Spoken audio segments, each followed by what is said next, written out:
Hello my lovelies, and welcome to the daily diary that literally no one wanted, a second noodle review. Now, a few days ago I reviewed these noodles, which I will show you via the magic of editing here, hopefully. These noodles were 55p from Morrison's in Chapel on Le Frith, although they could be cheaper if you were to buy 3 of them for just £1.40. However, today we are going to try an offering from Sainsbury's, and it's these fellows here. Nissin Soba Chili Noodles thing. Oh, hello, I'm being pinged. They're vegan. There's a picture which is a serving suggestion, and there's lots of really small writing on the back that I can't bloody well read because I am very old and most of me no longer works properly. So there we are. But what you need to know about these noodles now, the last noodles were, oh, how many grams? I promised you I'll tell you about the grammage of these things. Right, no idea. I'll have to check that and I'll put it up on the screen now. So there you go. The previous noodles, which were 55p top line, were that amount of grams. Whereas these noodles here, twice the price.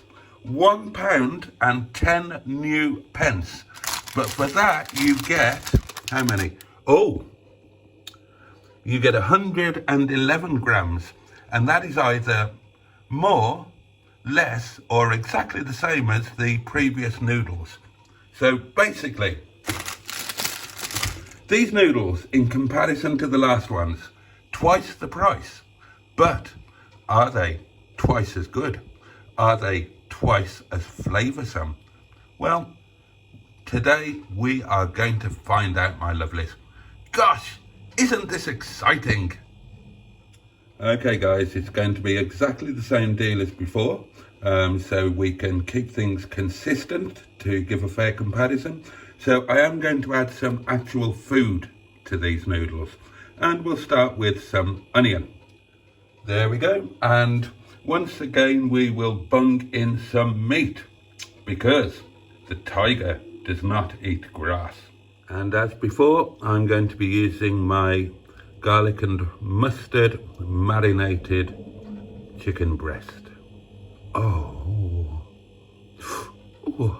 Okay, there we go.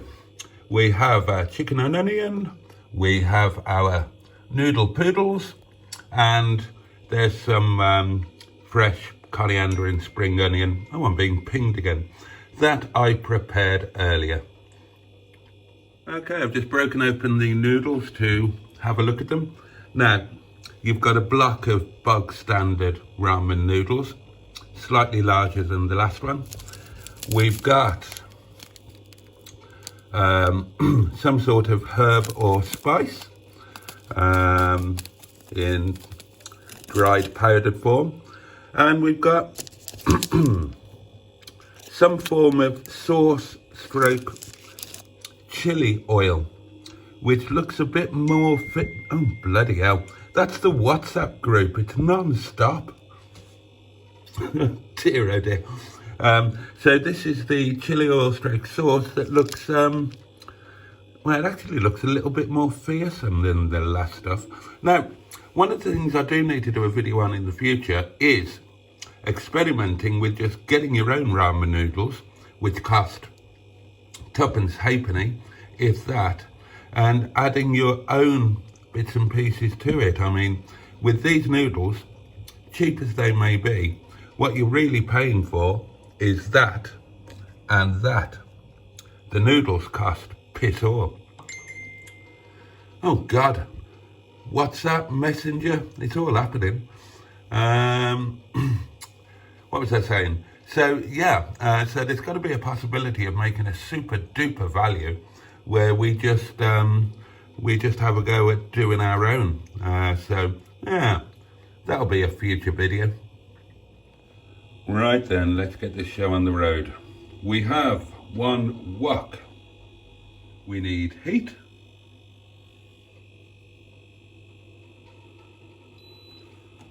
Bloody fiddly, this.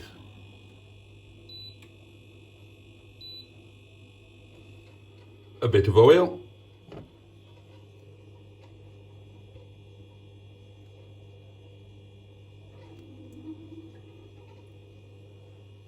A bit of freshly ground pepper.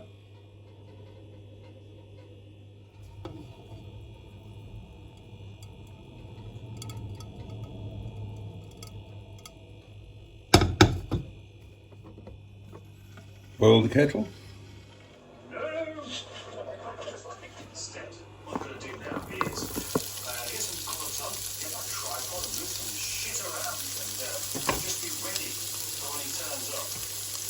And might just get a chance to take a couple of bits off, we'll see.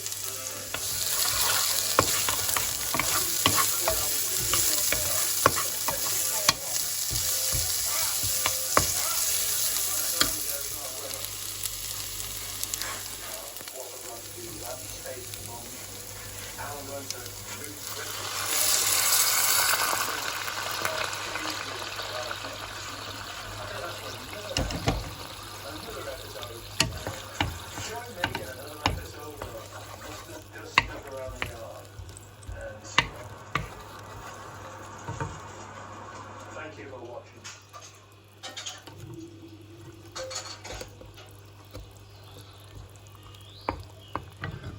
It's so good. Fresh, fast, full of flavour. Just check that everything should be.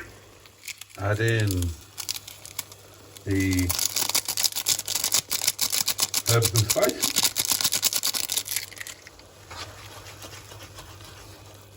Oh, smells good actually. Actually got a smell to them. It's not like your normal dried herbs. They actually smell.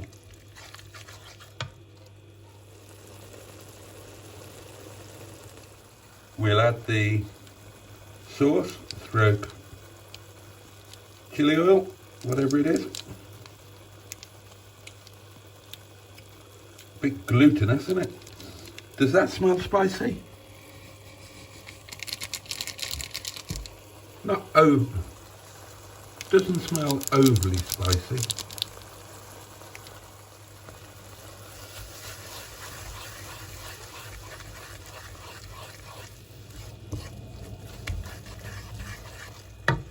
Okay, I've given that a good stir and toss to get the sauce working through and coating everything.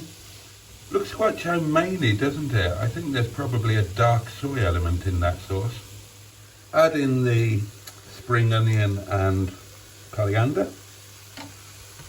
Work that through and round.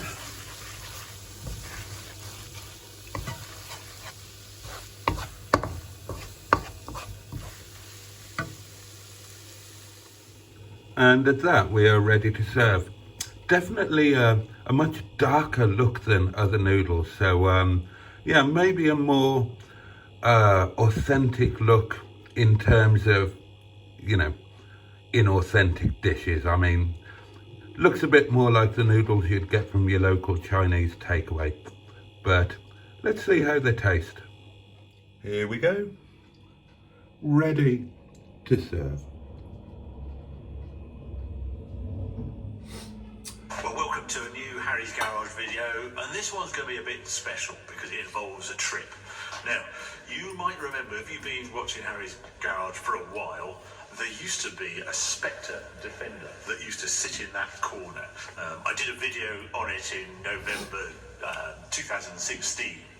Bought it in 2016, and we sort of mucked about with it on the farm, but actually it was a bit useless. It wasn't road registered, and I used to get grumpy because it used to drop mud when it came in here, and I'd used it on the farm, and I was forever cleaning it up. So it sort of sat there, and it was turning into an ornament. It was a perfect car for Instagram, but not actually for using. And then one sold at auction for quite a lot of money, and I thought, that's a good idea. I'm going to sell that one, no use to me, and that was that. But then I discovered that Bonhams sold it again at an auction at Goodwood for an awful lot of money to a chap in Austria. And it turns out the Spectre that used to sit there now sits on top of a mountain in Austria. Googled it and couldn't believe where it was. If you Google 007 elements, you'll discover that the Spectre lair that was featured in the Bond movie is now, there's an exhibition at the top of the mountain where the filming was done, and the Spectre that used to sit in that corner is now there. So I thought, well, I need no more excuses to go and visit it, especially it's January and it'll be spectacular in the snow, etc. Which car to take? So I thought, oh, I'll take the Project 8. That'll be the perfect thing. It's four-wheel drive. Just put the winters on it. I've actually muted it. I've taken the rear wing off, so I thought, well, it's a good trip to do in that. And I thought, well, there's a Bond connection here. Maybe I should take another car that has a Bond connection. So, step forward, the Lotus Esprit. So that's why I got the winter tyres put on the Esprit a few weeks ago, and I fitted a lovely new blow pump to have a look, so we've got hands-free and streaming and things like that. I mean, I really like this car. I've had it 2 years now, and it was...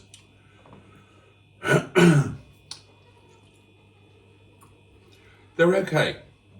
They're okay. But that's about it. I much prefer the other ones. There's a little hint of spice. It's... I don't know how to describe it, really. It's like... it's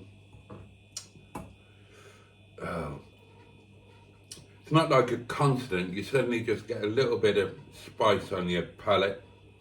They're a bit stodgy. That sauce makes them a bit stodgy rather than the others, which had the spice and the chili oil.